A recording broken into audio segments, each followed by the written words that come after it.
அந்த சபிக்கப்பட்ட சந்ததியிலேருந்து வந்தவங்க தான் ரூத்தம்மா. கர்த்தர் அங்கே அந்த அம்மாவுடைய நல்ல குணத்தை கண்டு கர்த்தர் அங்கீகரித்து அந்த அம்மாவுடைய நல்ல குணத்துக்கு ஏற்ற ஒரு மகனை கொடுத்து அந்த குடும்பத்தை கட்டுகிறார். மெக்லோனுடைய வாழ்க்கை கம்ப்ளீட்டாக போயிடுச்சு.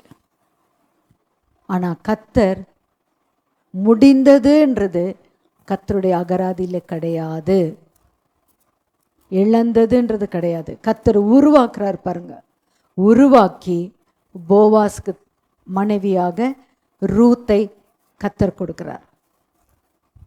அவர்கள் தேசத்தின் ஜனங்கள் அனைவரும் அவர்களை ஆசீர்வதித்து ராகேலும் லேயாளும் யாக்கோபின் கூடாரத்தை கட்டினது போல, அந்த சந்ததியை கட்டினது போல, இஸ்ரவேல் வம்சத்தை உருவாக்கினது போல உங்கள் சந்ததி ஆசீர்வதிக்கப்படணும். இந்த சந்ததி எவ்வளோ பெரிய பாக்கியம் பாருங்க. அன்னைக்கு கர்த்தர் ரூத் மூலியமாக அந்த சந்ததி ஆசீர்வதித்த நிமித்தம் தாவீதின் தாத்தா அவருடைய பிள்ளையாக பிறந்தார். பார்க்கலாம், தொடர்ந்து வாசிங்கம்மா. 13வது வசனம். போவாஸ் ரூத்தை விவாகம் பண்ணினாள், அவள் அவனுக்கு மனைவியானாள். அவன் அவளிடத்தில் பிரவேசித்தபோது அவள் கற்பந்தரித்து ஒரு ஆண் பிள்ளையை பெற கர்த்தர் அனுகிரகம் பண்ணினார். ஸோ கர்த்தர் அனுகிரகத்தின் நிமித்தம்தான் பிள்ளை பெறுது. பெரிய பாக்கியம். இன்றைக்கு பிள்ளை இல்லைன்னு சொல்லி யாரெல்லாம் நினைக்கிறார்களோ அவர்களுக்கு இந்த தான் ஒரு நல்ல ஆன்சர்.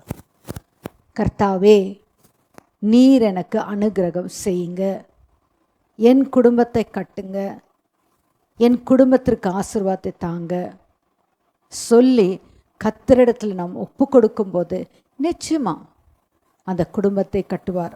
வாசிங்கம்மா தொடர்ந்து.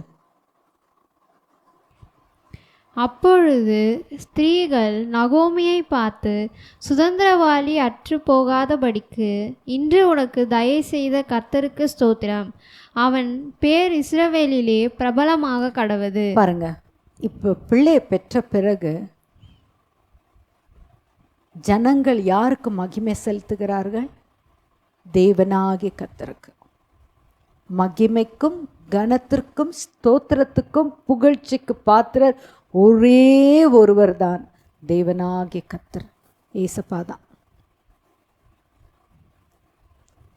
அந்த மகிமை கிட்ட நம்ம யாருமே எடுத்துக்கொள்ளக்கூடாது.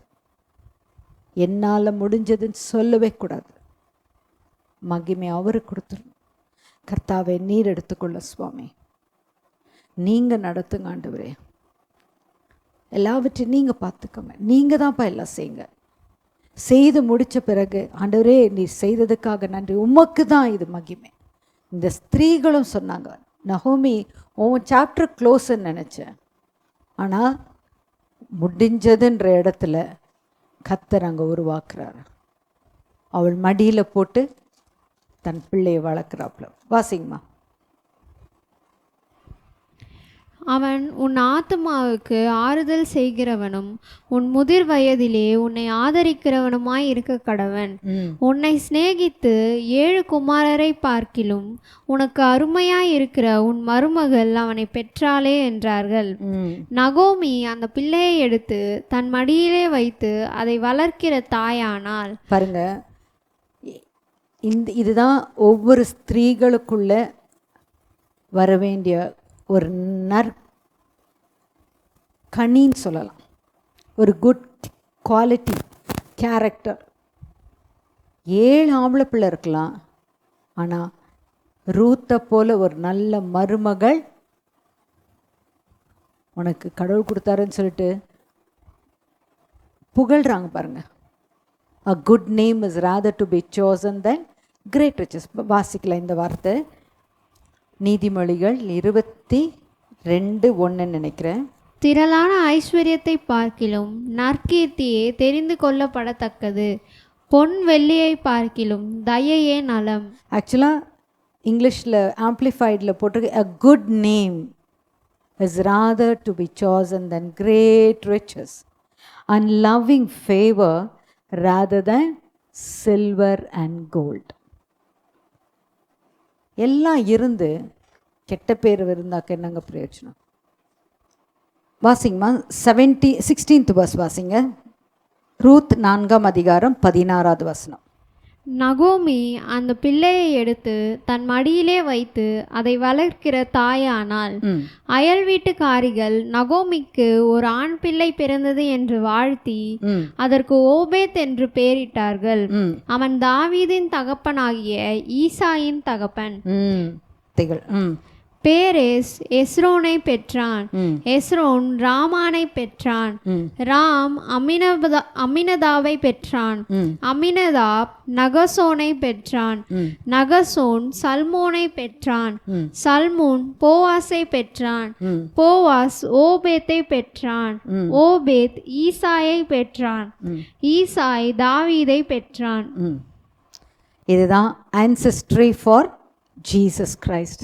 தாவீதின் குமாரனாகிய இயேசு கிறிஸ்து அந்த சந்ததியில் வருகிறார். கர்த்தர் ஒருவரையும் ஒரு மனுஷனையும் அந்த பூமியில் தள்ளினதே இல்லை.